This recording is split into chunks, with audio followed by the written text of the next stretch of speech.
પ્રધાનમંત્રી આવાસ યોજનાના નામે છેતરનારો આરોપી ઝડપાયો છે। 4 લોકો પાસેથી પડાવ્યા હતા 90,000 રૂપિયા। રાજકોટમાં ફરિયાદી રવિશંકર ગૌતમ રહેવા માટે મકાન શોધી રહ્યા હતા અને ત્યારે તેમનો સંપર્ક અમિત ચૌહાણ નામના વ્યક્તિ સાથે થયો।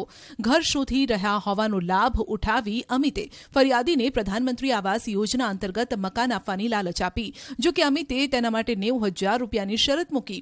ઘર મળી જશે તેવું સમજી ફરિયાદીએ 90,000 રૂપિયા ચૂકવી પણ દીધા। લાંબા સમય બાદ પણ રવિશંકરને મકાન ન મળતા તેઓ રાજકોટ મહાનગરપાલિકામાં પહોંચી ગયા, જ્યાંથી જાણવા મળ્યું કે તમારી સાથે છેતરપિંડી થઈ છે, જે સાંભળી તેમના પગ નીચેથી જમીન ખસી ગઈ। ત્યારબાદ રવિશંકરે તાત્કાલિક પોલીસનો સંપર્ક કર્યો। ફરિયાદના આધારે ભક્તિનગર પોલીસે આરોપીને ઝડપી લીધો।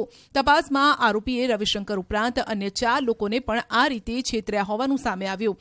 હાલ પોલીસે આરોપી પાસેથી રાજકોટ મહાનગરપાલિકાનો સ્ટેમ્પ, રાજકોટ મહાનગરપાલિકાના આવાસ યોજનાના એક જ સિરીઝના 3 ફોર્મ કબજે કર્યા અને તપાસ હાથ ધરી છે।